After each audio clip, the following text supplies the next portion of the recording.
probably about 5 or 6 months old. So, we just rocked this whole world today. Like, oh my God, another dog. Right, right.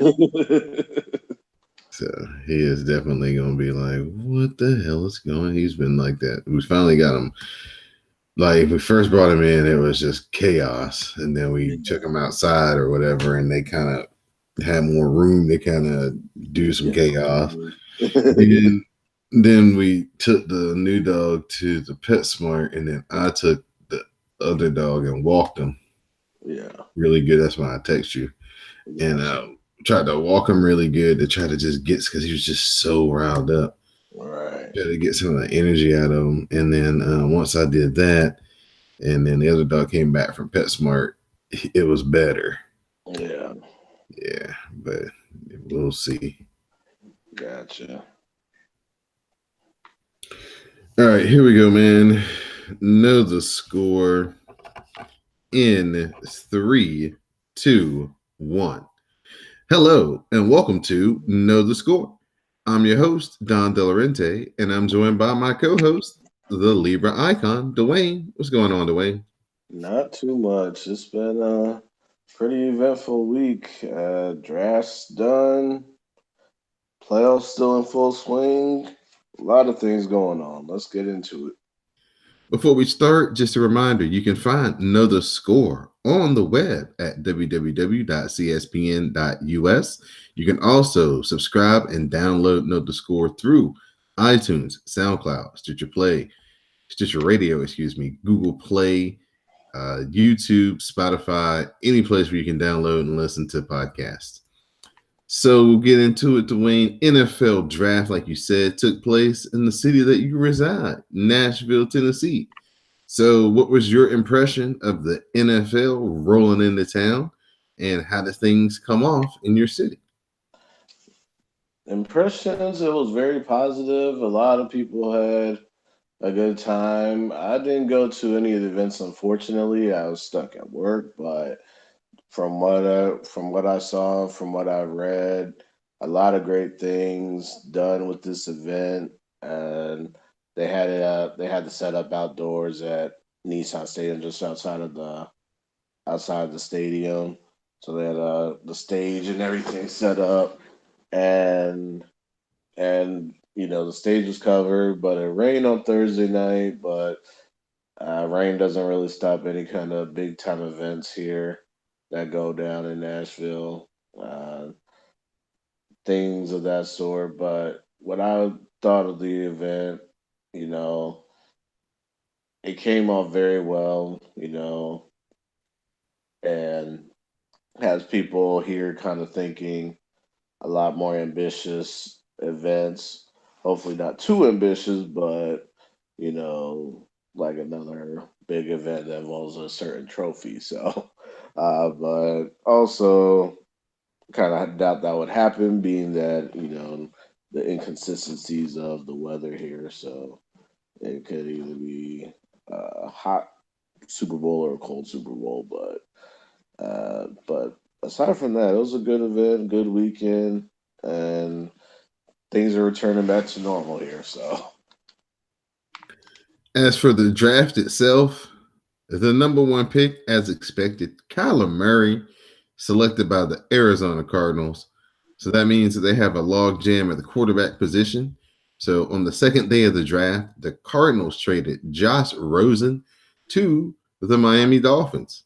Now, Josh Rosen received a lot of criticism leading up to the draft just because he said he was growing tired of the shenanigans the Cardinals were portraying as they were, saying all the right things in the media. But of course, we all knew behind the scenes what was really happening, the maneuverings that were really going down. So, do you think Josh Rosen got a fair deal this weekend? I know Steve Smith really laid one on him on NFL Network. And a lot of other people kind of came down really hard on him prior to the trade. What were your thoughts on how he kind of conducted himself before the trade went down?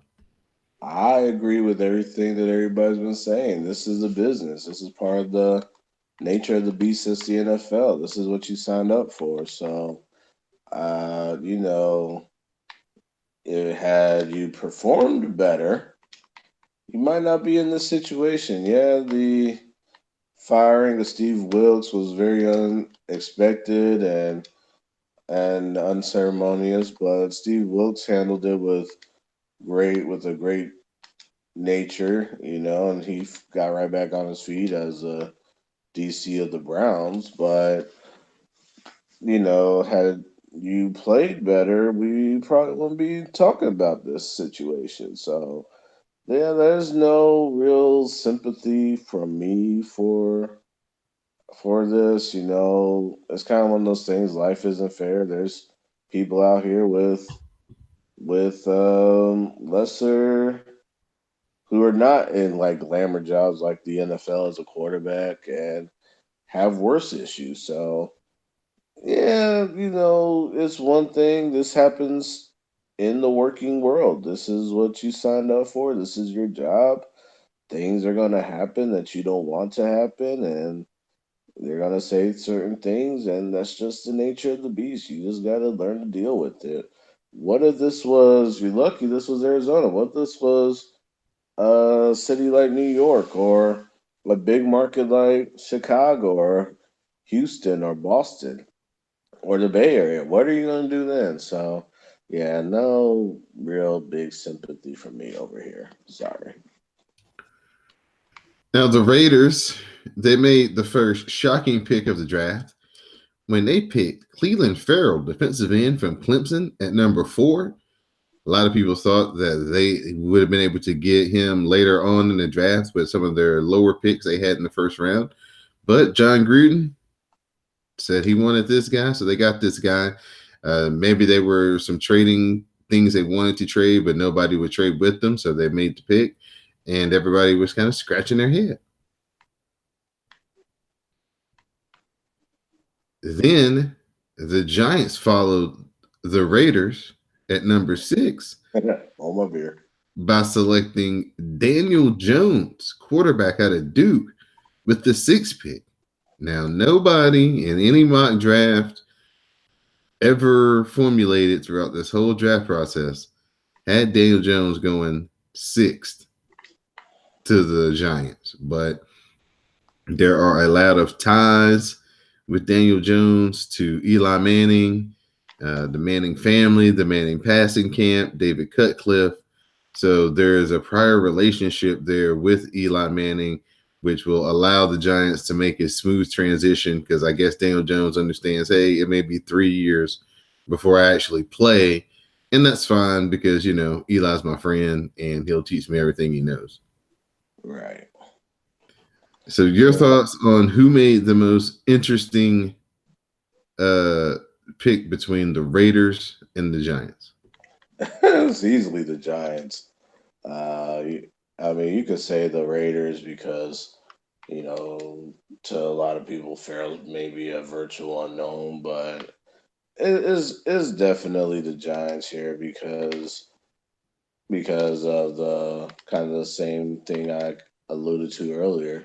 This is New York. This is one of the most traditional franchises in all the NFL. So for them to make a pick like this, it's kind of like, what are y'all doing? Why are we making this move? Yeah, the ties to Eli, the transition, the vision that they have, it makes sense.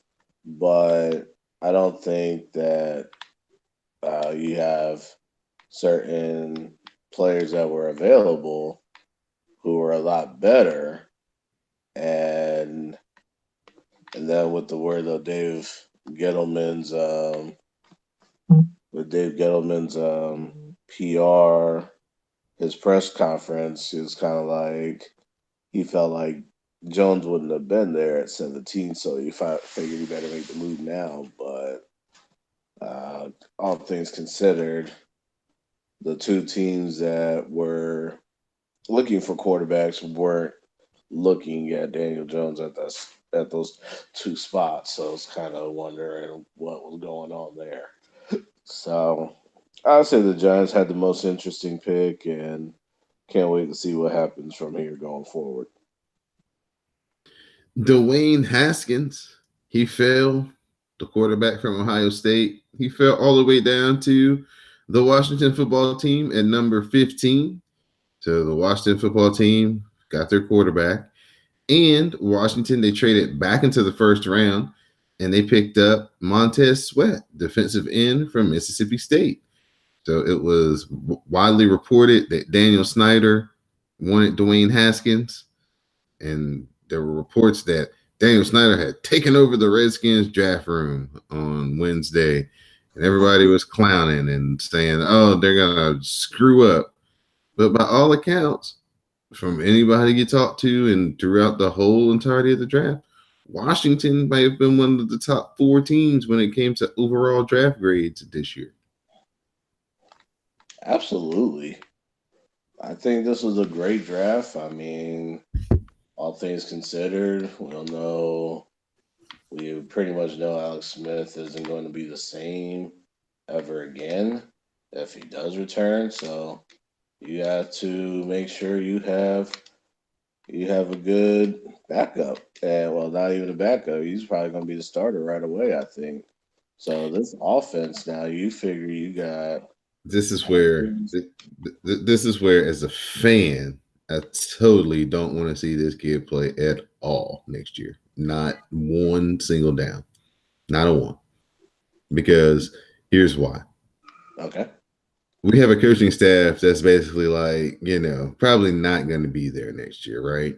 And right. more than likely, unless like our defense really comes through and wins a lot of games for us, we're probably going to be around the same thing we always are: 7-9, 6-10, whatever, right? Right. So Jay Green's going to get fired. Right.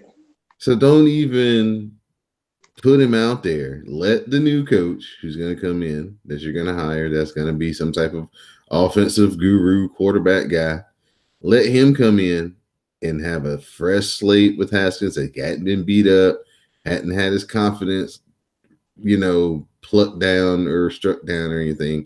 He's fresh. He hadn't been beat up, and come in with a guy who's going to be there for at least 3 years, and then get the ball rolling with him. So who would you want a quarterback to start off with? Doesn't matter. Case Keenum, Colt McCoy, maybe Case Keenum because his arm may be a little bit stronger, but we're not going to be that good this year. So it's no need to just to front like, oh man, we're going to make the playoffs. No. So don't go, ruining this kid and putting him out there because he's not ready to play. I see a lot of things he needs to clean up. His release is slow. Like I said, I see a lot of the bad parts of Jameis Winston. I see a kid who might have weight issues. I see a kid that when they blitz him, he don't really react that well. He doesn't seem like he does anything with a quick trigger. Everything is like load up and throw. I see a lot of bad things that he's going to have to clean up to be ready to play. And I hope Dan Snyder has some patience and doesn't put him out there just because, oh, we drafted him this high, he needs to hit the field. No, because if his confidence gets broken, he's never going to be any good. So that would be my thing. Let him sit for a year and let Case Keenum and whatever take these losses. It's And kind of like take the kind of like going back to the older times where you have the quarterback sit instead of having him play right away. Right. Just because now if Jay Gruden was like in his second year, or Jay Gruden had been to the playoffs back to back, and he was more secure in his thing where he could take a season where he could develop a quarterback in the line of fire, then that would be one thing. But I mean, he's out here trying to keep his job on a team that ain't gonna be very good. Why throw a bad quarterback out? Why throw a rookie quarterback out there to just get hurt, or stats be just terrible for 3/4 of the season? Right. Okay, I can understand that. I I think though, as logical as that is, the key word is it makes too much sense, and Daniel Snyder has done things that doesn't make too much sense, and it kind of sucks because it does sound like it's a lame duck season for Jay Gruden, and and because of that lame duck season, it would be just Washington's luck that they end up being successful, and then he ends up staying, and you got a whole bigger mess there. Well, that would be fun. I mean, I'm not really opposed to Jay Gruden being the head coach of the team. I think Jay Gruden's a fine coach. He could probably be a little bit tougher and more of a disciplinarian and clean up some things as far as his, in game tactician stuff goes. But I don't have any problem with what he does as the coach of the team. I just feel like he's just in a bad situation because Yeah. last year in the contract, team isn't really looking that good on paper, coming off a lot of injuries. And, it just does right now, the writing doesn't look to be favorable for him. Now, never know. We could not be injured. Some other teams in our division could, get injured, and you never know. He could turn out a 10-6 season and make it to the playoffs, and then we start back over with him again. And then okay, then we'll get Haskins up and going in year two. Or even if let's say this is a bad season and we get to the last 4 games and we got like 3 home games and 1 road game, okay, yeah, play the kid. You know what I'm saying? Right. But Don't play the don't, full 16. yeah, don't try them out there opening day against the Eagles though. Oh hell no. Right. Oh, Eagles will feast on that. So let's talk about some your Carolina Panthers. I know they selected Brian Burns right after the Washington football team selected Dwayne Haskins. I know they also picked up Will Greer, Yeah. quarterback from West Virginia, in a very interesting move. So talk about the Panthers, what you saw in their draft, and what type of grade you would give them. I would give them a B.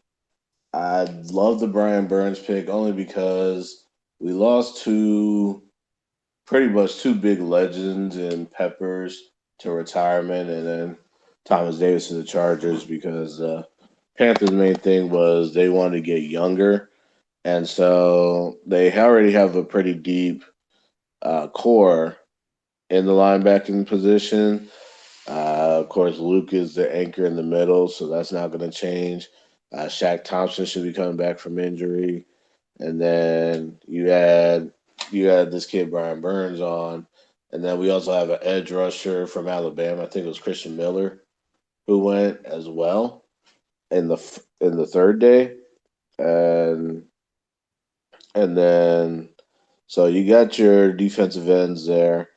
A lot of people kind of saying the Will Greer pick kind of makes Cam Newton a loser in this situation. I think it's kind of the opposite because they said all along from Rivera and Herney that they wanted to get if they couldn't get a serviceable backup, they wanted to get a they wanted to get a quality backup through the draft, and I think Will Greer fits that.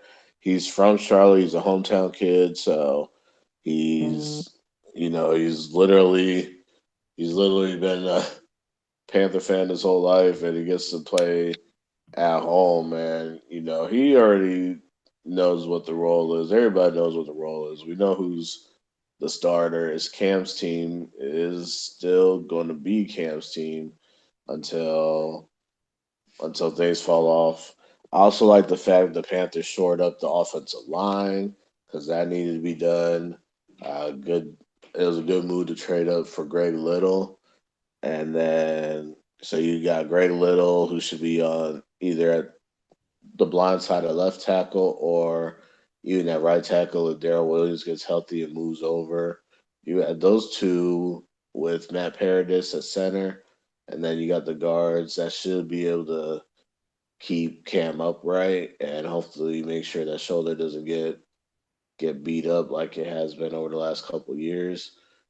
Jordan Scarlett, who was picked in the fifth round, the running back from Florida, if he does pan out, that would be a good complementary back to McCaffrey. So it'd be good to take some of that uh, workload off McCaffrey. Even though he's capable of it, you don't want to run him into the ground, with 400 carries and then 100 receptions. So it was some good moves from the Panthers. For the most part, I give him a B plus.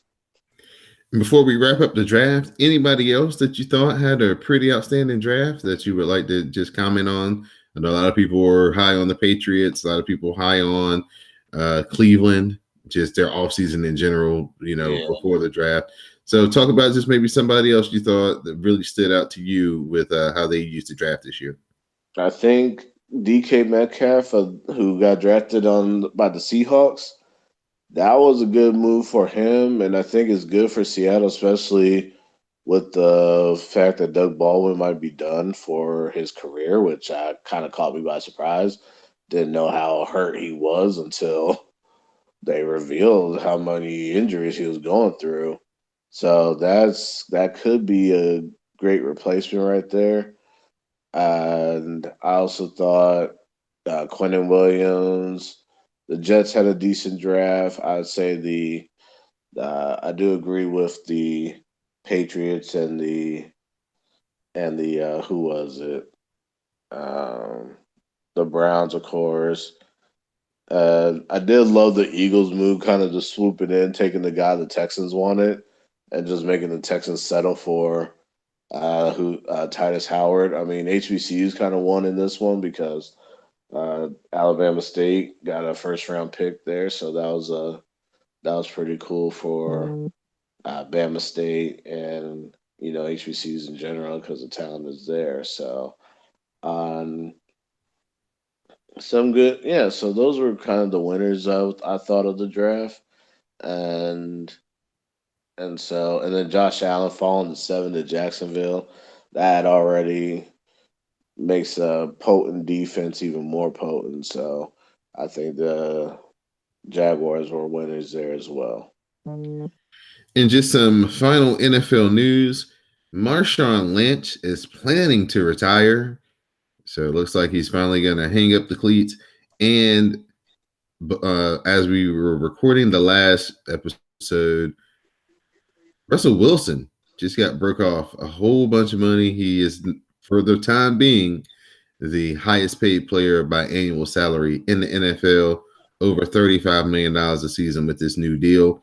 So it looks like Seattle will be one of the first teams to try to be the latest team, rather to try to figure out how to build a contender when you pay your quarterback like a third of your salary cap. Right. It hasn't worked out too well, Green Bay. That's why we were talking about this with a couple of my buddies. We were talking about Cleveland and how now that they took a season and they know that Baker Mayfield can play, or at least he appears to be able to handle it, that they just went all in to try to get, like, we got 3 years. We can try to win the Super Bowl in 3 years. And that's what they're gunning for. It may not happen next year because everything's so new, but year 2 together with all these guys, which will be year 3 for Baker Mayfield, they may end up like Jared Goff, where they're boom, right there in the NFC Championship game or in the Super Bowl. And that's what they're counting on. And it's going to be very interesting to see what the Rams do, because if I think he is, Sean McVay is as good with quarterbacks as everybody thinks he is, and I think he is, then if they could get in the right spot, draft a really good rookie and just start it all over again. Yeah. And then not pay the big number to Goff, let somebody else pay the big number to Goff, and then you keep rolling with your talent. And because, I mean, eventually they're going to lose, Gurley or somebody's going to have to go. They can't keep everybody. Right. Or if they want to get something out of it, tag Goff, make a trade, and then get some compensation out of it too. Yeah, so it's going to be very interesting to see who is the first team to kind of go that route, where it's like, we're going to treat quarterbacks like we treat running backs. We'll give him 4 years, and then even if he's good, we won't overpay him. If he can't work within the framework of our, we'll give you, 22% of the cap, but we can't give you 33. And if you can't work with that, okay, we'll just get a rookie and start back over. Yeah, it's gonna be the times are changing, and so we're definitely gonna see something brand new coming up real soon. The only quarterback I can see that's going to be locked into his team for the foreseeable future, young guy, is Mahomes. He's probably going to break whatever you think is possible for an NFL player to make. Absolutely.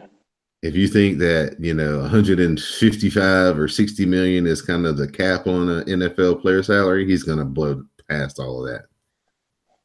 He is.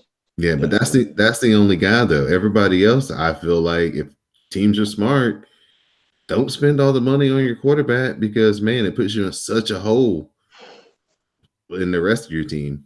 Yeah. So that's the NFL. So they will take a few months off and then they will be back in full swing in July and August when training camps come open. They'll actually have mini camps coming up here, I think next weekend or a couple of weeks away here. So the rookies can do some working out and get into the playbooks and everything like that. But the real training camp will be starting July and August, and then the season will be back in September. So seems far away now, but it'll be right around the corner here in no time. Be here before you know it. Know the Score, like I said, is being brought to you by the CSPN. Please download Know the Score, subscribe, and listen each and every week. You can also follow us on Twitter at KTS Pod. Shifting over to some playoff talk, we'll start out in the NHL. The last time we talked, we were on the verge of 3 Game 7s, and the Carolina Hurricanes, the Boston Bruins, and your San Jose Sharks all advanced to the second round after winning their respective Game 7s. Now, we'll start with San Jose because that's where the controversy was at.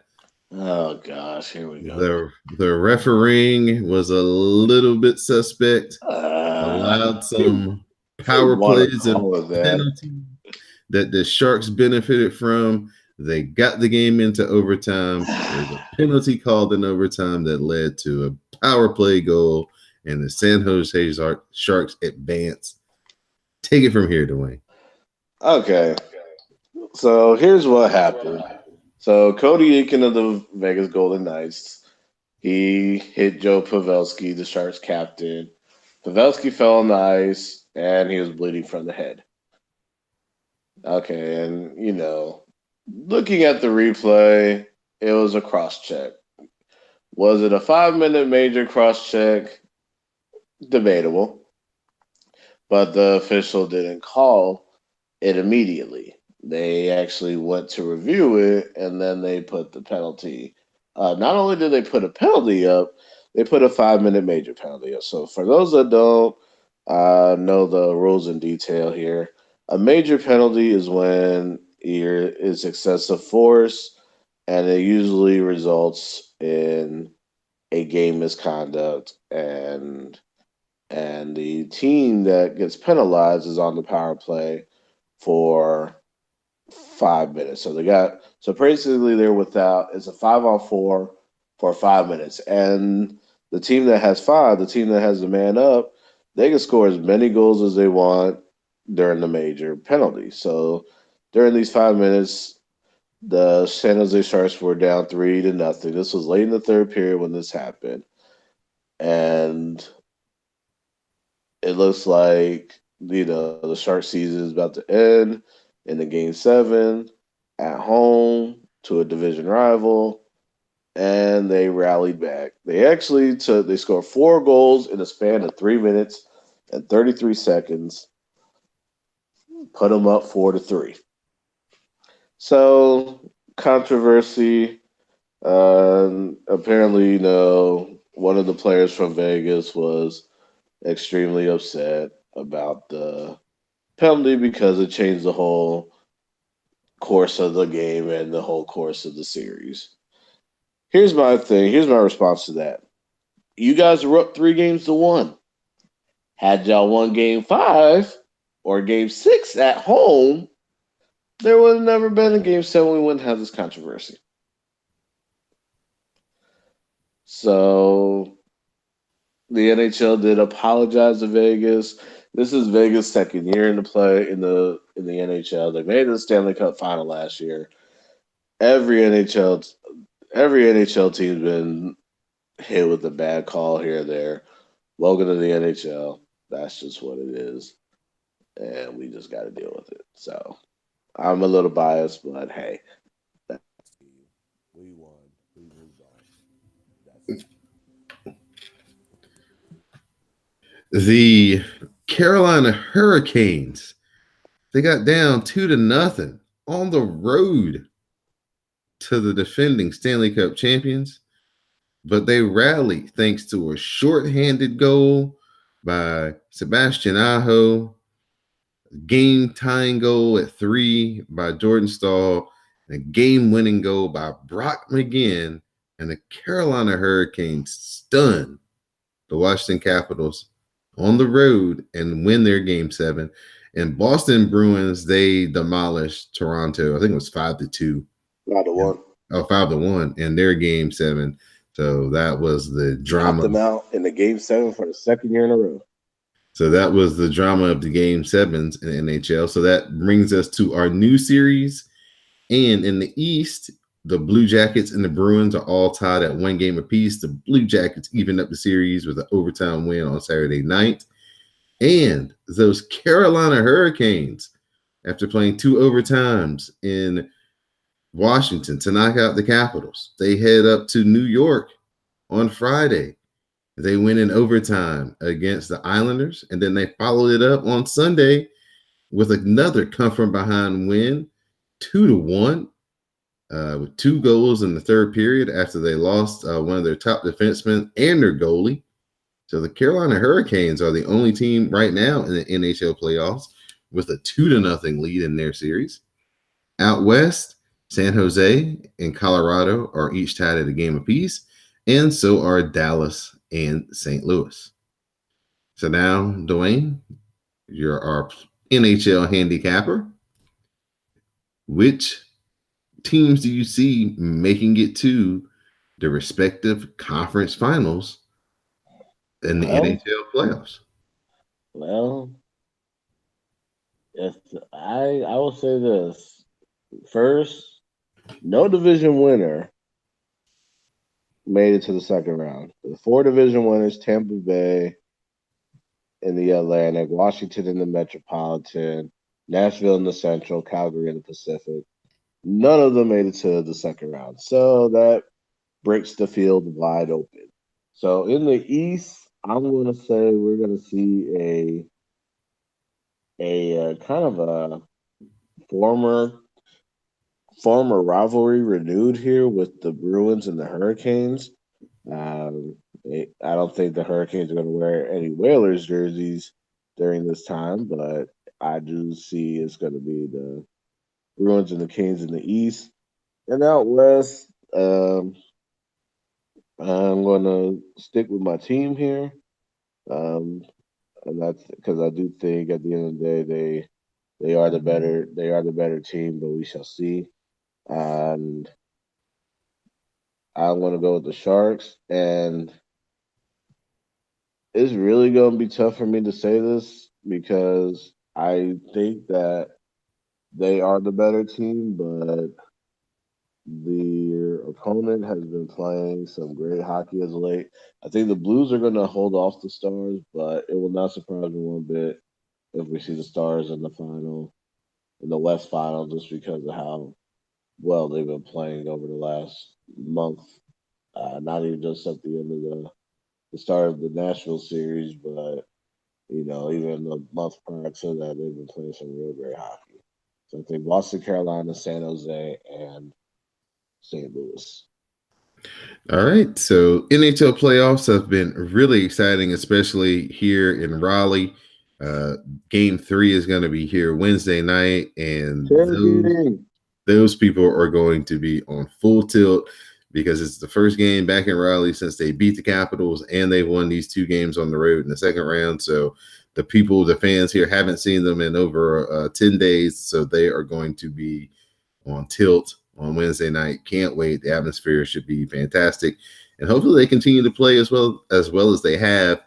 We'll see what the injury situation is going to look like because they're starting to pile up for Carolina. I think they've got 5 guys currently injured right now on the roster. So a little bit of difficulty there, but they've always all season been stepping up, next guy up, and it continues here in the playoffs. So NHL playoffs have been fun. Can't wait for the scene to shift to Raleigh on Wednesday. Now we'll move over to the association, the NBA playoffs. The Denver Nuggets have won their first playoff series in over a decade as they move on to the second round after defeating the San Antonio Spurs in 7 games. It was a game that was out of hand, and then San Antonio came back and made it tight in the fourth quarter, but Denver made the winning plays down the stretch to not blow the lead and move on to the second round. So young team finding a way to win a series. Big step for Denver. So congratulations to all of those guys out there and their fans moving on to the second round of the playoffs. Dame Lillard started the week off by hitting an epic 40-foot three-pointer to close out the Thunder. They beat the Thunder 4-1 in a series in which Dame Lillard really opened the eyes of most of the other parts of the country who didn't know how bad of a man he was, averaging over 30 points a game, hitting just ridiculous shots in the series, just abusing poor Russell Westbrook. The Warriors, it took them a little longer than people expected, but they defeated the Clippers in 6 games. Kevin Durant reminded us constantly who he was as he averaged 30 points in this series. Just some outstanding performances. 50 points in the closeout game. I think he had 34 or 38 in the first half. He was in full sniper mode in game 6. And then over in the in the Eastern Conference, the Raptors and the Celtics, they both flexed their muscles with game 1 wins over the Sixers and the Bucks. Double-digit wins at that. Very impressive, especially the Celtics over the Bucks on the road. Everybody thought that, Milwaukee, after coming off the series last year with Boston in the 7 games, that, Milwaukee, best team in the East, that they would be prepared and better equipped to handle Boston. But nah, Boston came in, put the defense on them. Giannis had an awful game, and the Celtics won by 20. So your assessment of your Celtics going into Milwaukee and getting the first game and making such a big statement? Agreed. I think that this was a huge statement that was made, and the focus on shutting down Giannis was a sound strategy. And big shout out to Al Horford, because he's the one that took Giannis on, blocked him not once but twice at the rim, which is not an easy thing to do. I mean, given everything that Giannis is capable of. And when they converge on Antetokounmpo, the rest of the team was nowhere to be found. This is a team that usually shoots like in the high 30s, low 40s from 3, and they're not even trying anything to stop them. And a prime example of that was the foul. And so I thought this was a eventful first round, I should say, of games, and we can only hope that the second round is just as successful. Yeah, it's going to be very interesting once these Western Conference series really get going. The Warriors beat Houston in a game that's had a bunch of controversy in it about fouls that were or weren't called, as far as guys, namely James Harden, having places to land when they shoot their jump shots. But you also, if you watch James Harden, you also know that he jumps into his jump shot. So where he necessarily starts his shot isn't where he ends. So it's hard for defenders to, do that. And the refs luckily didn't get fooled by the one that everybody's so up in arms about, because he went forward. And you're not supposed to be able to do that as the shooter because you have to give the defensive player the same right to come down as well. Are you in the same camp as everybody? You think that those were fouls that should have been called, or do you feel like yeah. With that game, I thought I've been waiting for the 2 minute report to come out all day long. So I really want to see what they say because a lot of there are a lot of missed calls in this game. It was pretty badly officiated game. I know there's the error, human element, and a great job by James Harden to kind of handle that, especially after during the media and the press conference after something like that. But like I said, I've been searching the internet all day for the report from that game to see what it says, and I thought there were a ton of bad calls, some of them intentional, some of them were not, and we just have to see what happens going forward and what's going to be done about it. anything surprising you as we head into the second round of the playoffs, or is this kind of the matchups you expected? These were the matchups I expected. I expected Houston Golden State in the second round. I expected the Nuggets and Blazers. Didn't really. OKC had a great second half. I kind of was in the do I trust them or not kind of a question.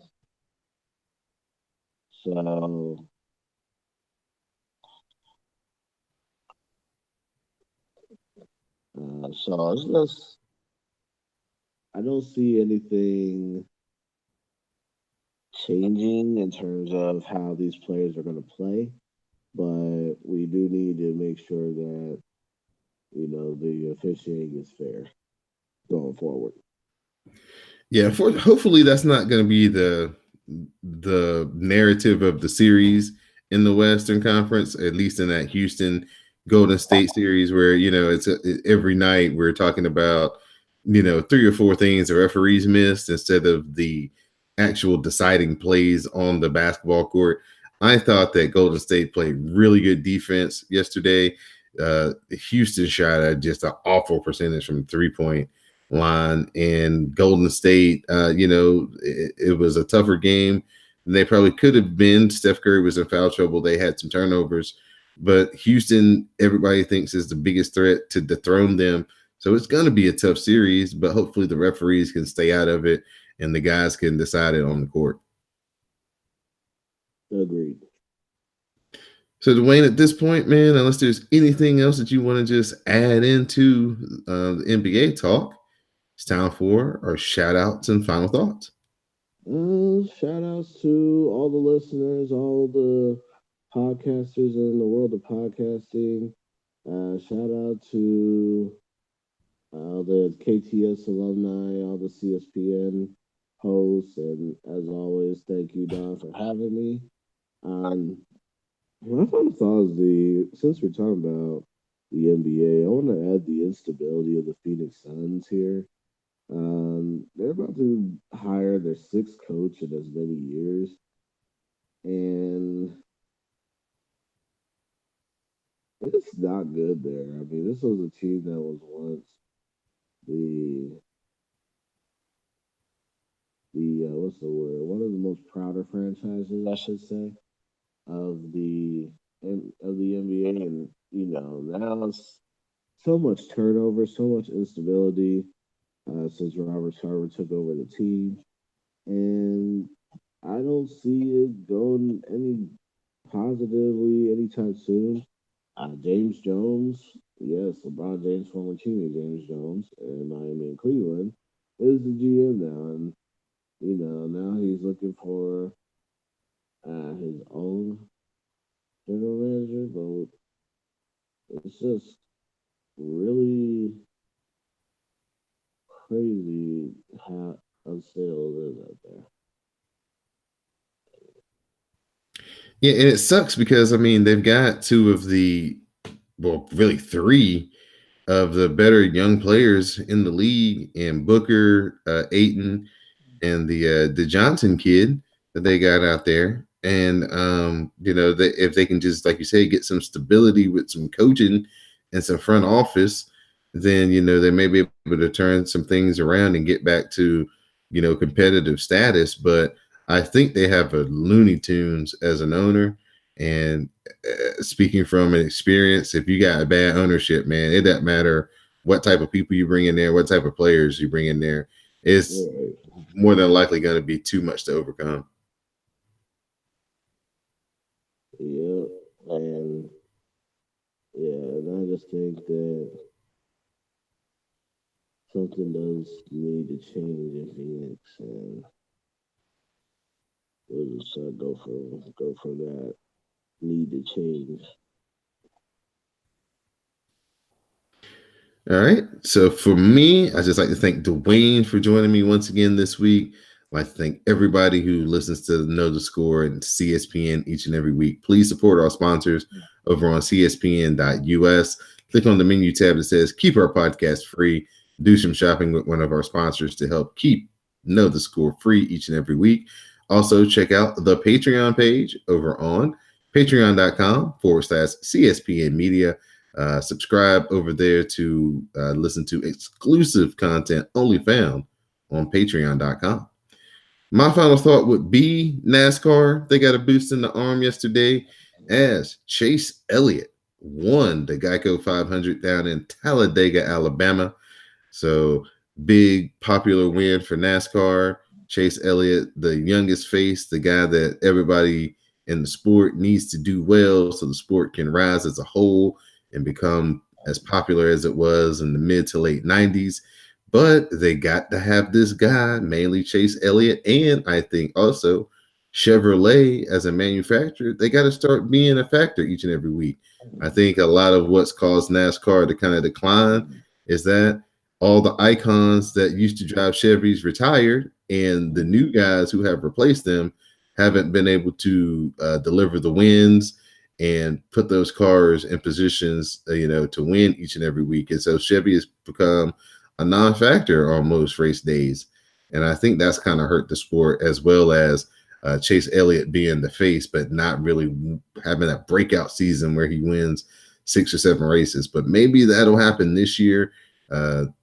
Sunday was his first of the season, so we'll see what happens. Usually when you win races, you kind of win them in multiples. So we'll see if this starts a string of races for Chase Elliott where he gets on a roll and he really starts to show his dominance and kind of brings NASCAR popularity up as he starts to become, more dominant in the sport. So I'm looking forward to that and what plays out later on this season in NASCAR. So for my co-host, the Libra icon, Dwayne, I'm your host, Don Delarente, and now you know the score. Thank you, good sir. No problem. I appreciate you. And I'll go ahead and edit this and get it out really fast so the information won't be obsolete in 12 hours. And then I'll get with you maybe. I know you said your schedule's changing next week, so I'll try to maybe get with you the weekend if that works out. But we'll do the same thing. I'll just throw a day out there, and you tell me what it looks like, and then we'll go from there. Okay, cool. All right, man. Enjoy the rest of your night. All right, you too. Talk to you later. Appreciate it. Thank you. Yep.